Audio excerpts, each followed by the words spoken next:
Hey y'all, this is Dave with Sarkman Gaming. The Chaos Wastes have been out for a few days now. Let's go over briefly what that is and what I think about it. So what are the Chaos Wastes? The Chaos Wastes are a moderately free frustration generator in which you and your party traverse through a series of challenges to get to an end fight. I say moderately free because if you don't want to use the new weapons, then the game is free. But if you do want to use the new weapons, like the moon bow or Sienna's new staff or the troll hammer torpedo, then you got to spend $5.99 American to get those. So I hear you say, Sark, all right, I've got my party. I got the 5 new weapons. I'm ready to be frustrated. What do I do now? Well, you simply go into the Chaos Waste area of the map. It's the first spot you spawn into. You cannot miss it. Walk through the door. And you can either choose one of the 4 paths to go down the expedition map, or you can submit yourself to the whim of the quick play gods and go that route. And once you spend some money and you're ready to play, the Chaos Wastes are going to take you through a series of 4 challenges with 2 stops along the way to buy perks for your team, and then a final challenge at the end. If you can get through all of the said challenges, then typically you will be presented with 2 Emperor chests and then a 3rd chest at the end. Provided that you've been picking up all the coins along the way that will pay for these upgrades, you should get a 3rd Emperor's chest. I should note now, however, that if you should fail at any point along the way, your run is over and you have to start over from scratch. You may receive a chest provided you've beat 1 or 2 of the first challenges. But it will not be an Emperor's chest, a General's chest, or anything near. It's going to be commoners it's going to be commoner chests. So just buckle up. Once you're ready to start, open the campaign map and choose your first path. Each of the levels have a challenge that provide you with a reward at the end of the level, such as 20% more hit points, 40% more crit power, and the like. You'll notice that these look very similar to deeds from the first game if you're familiar with those. Once you start your first level, you'll notice that you can only enter the Chaos Waste with your talents. You bring white weapons, jewelry doesn't matter, only talent choices. The only thing that matters in the Chaos Waste is that you're level 30, 35, and you have all of your talent selections made. The rest you will gain as you progress through the 4 challenges and then the final level. As you move through the Chaos Waste, you'll accumulate what's known as Pilgrim Coins. When you get enough coins, you can pay for upgrades. These upgrades can be purchased at altars that you will encounter in every level.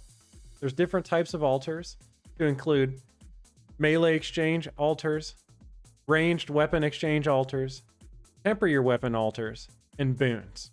Melee exchange altars are exactly what they sound like. They exchange your current melee weapon for a random other melee weapon. It could be the same weapon, but it will be more powerful. So if you don't like the white weapon you have now, you might swap it for a green random other weapon. This does sort of suck if you're used to using a particular weapon for your other builds in the normal game. Ranged weapon selection altars operate in the same fashion. If you want a more powerful ranged weapon, you can take the chance and get it right now and swap it out for something you might not like. Don't do this as Sienna. Now, altars that temper your weapon, on the other hand, and look like anvils, make your current weapon more powerful. Just swap to the one you want to temper, as it applies to both melee and ranged varieties. The last type of altar is a boon altar. For 200 pilgrim coins, you can grant a random boon to yourself for your run. This can be something like increased crit chance, increased attack speed, stamina shields, and the like. Potions have also been revamped. You will no longer see your strength, speed, or ability refresh potions that you're used to from the original game. These new potions instead grant a wide range of abilities, anywhere from being able to stealth for 5 seconds and be invisible, to throw unlimited amounts of bombs for 10 seconds. Unlimited bombs. In addition to the altars that were mentioned before, you can also initiate a challenge by opening a chest that has the word challenge on it. Shocker. This spawns a boss monster like a chaos spawner troll. Once they are vanquished, you'll be able to choose from one of 3 boons to accompany you on the rest of your run. These can vary wildly as well. Something like 40% crit chance, or parrying an attack makes you immune to damage for the next 2 seconds, or anything in between.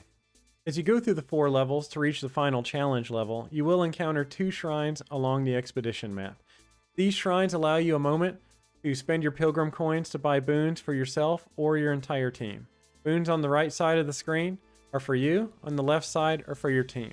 An example of a team boon might be something that grants you a totem that you place on the ground that also puts a circle on the ground. Anyone that stands inside of that circle will be granted regeneration for the duration of the totem.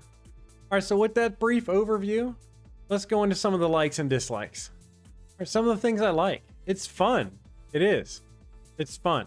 You get a group of people together and you get on a roll and you start stacking up all these boons and you get 3 people that have unlimited grenades for 10 seconds and it's a death fest. Nothing can beat you. You feel all powerful. It's absolutely comical at times. Another thing I like is it's something different. It's not your standard level with, hey, we're going to go here. We're going to defend the bell. We're going to wait for Sigmar to open the door. And we're going to drop down. And then we're going to do the same thing again. The levels are randomized to a degree. I think there's around 11 new levels. And each of the levels have something around like 11 variants to them. So it should be different each time. Not to mention that the 4 Chaos Gods can cause havoc and curse each level, adding another level of complexity. Whether it be Tzitch's stupid electric tornadoes, or Korn's fantastic red circles of exploding grenades that just seem to appear. I mean, that's fun. Or Nurgle cursing enemies that will glow green, and when you kill them, they explode into the same cloud that a Globadier would throw. Another thing I like is it's fun to play with friends. You have friends that haven't played the game in a long time. They don't need Winds of Magic. They just need the base game, and you get these free levels. And some of the boons are just madness. It's fun to play and experiment with. Like, look, there's one here on the screen.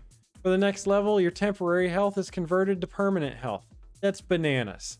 It's a neat addition. There are some wild things that they've added to this to help make it a little more entertaining than your garden variety Vermintide level. One more thing that I like. There are no tomes and there are no grims. No more concern about getting books or equipping trinkets to deal with those books. Just grab you some boons, grab you one of the new potions, equip your rubber underpants, and see if you can survive all the way to the end.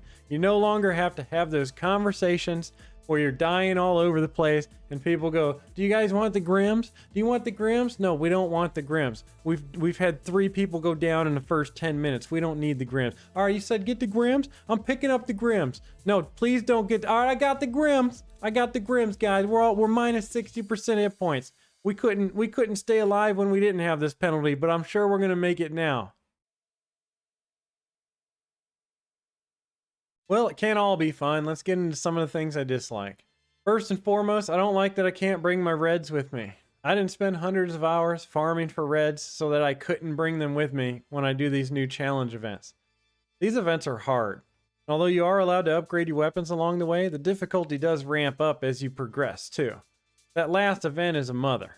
And when you take that and add it to the fact that if you fail, you're not going to get the big chest at the end and you're just going to get a couple chump chests. Spending an hour plus doing this doesn't seem worth it. This is not something you're going to want to do if you want to farm gear. I've had these take an hour. I've had some take an hour and a half. Sometimes they can just be a slog. And an hour and a half for 3 chests, I don't know, you do the math. How fast can you do the screaming bell over and over if you really want a chest? Another thing that I dislike, and this really pertains to Legendary and Cataclysm, is that my builds no longer work. When I had red items, everything is geared to certain breakpoints. I know when I use my beam staff that it's going to take 2 right clicks, or two ticks and a right click to kill that special or that elite. I know exactly when those things should die. And all that is gone now because you start with white weapons with no bonuses. And when you do an upgrade shrine, you don't get to pick what bonus is applied to it. It could just be something dumb. So that's gone. It is a little annoying when you've built up all that muscle memory on when things should die and exactly when they should die. And they bloody don't die. All right, one more item to throw on the altar of dislikes, and that's the time it takes to complete these things. You've got to run this thing from start to finish. So that's 4 levels, 2 shrines, buying screens, all that mess. And then the final challenge, that's around 3 to 5 minutes of, please God, when are these monsters going to stop? It's a survival thing. You know, it's a challenge for a reason. That can take over an hour. It often does. Sometimes 90 minutes or so, as I've mentioned earlier. This game to me is not the invest over an hour game. This has always been the, hey, I don't have a lot of time. Do you want to jump in the Vermintide and play a quick level? Like we'll do the Bell or Righteous Stand, something like that. But this has just become an investment when you're asking us to go across the entire map to get to the end. All right, final thoughts. It's fun. I think it is worth it. I think it's worth coming back to the game to play it. Especially now if you got some friends that are interested in it, go ahead and pick it up. It's like 75% off on Steam right now until the beginning of May. So go ahead and get them that. You're not going to regret it. It's moderately free. Okay, final note. And this is really more of a thing on the state of games like this. When you're playing in these random groups, pugs, people expect this to go perfectly. Perfectly. Every time. And there is no tolerance, precisely zero tolerance for anything going wrong. One person goes down at any time. Thanks, Sienna. They're going to leave the match. Like, oh, we're not going to make it. They just quit. And then you get somebody else that joins. They see the state of affairs and, I quit too. There's no challenge anymore. Or if it's tough in any way, they don't want to put up with it. That's been my personal experience. If you're not the best, you suck. I guess welcome to the internet. All right, fellas, well, that's going to do it for this video. If you made it this far, my hat is off to you. Please be sure to hit the subscribe button if you have made it this far. It helps the channel. And as always, go ahead and hit that like button. Do not assault the like button. Just rub it gently. It'll turn blue when you see that blue thumb. You've done your job. You've done your duty for Sigmar. See you in the next video.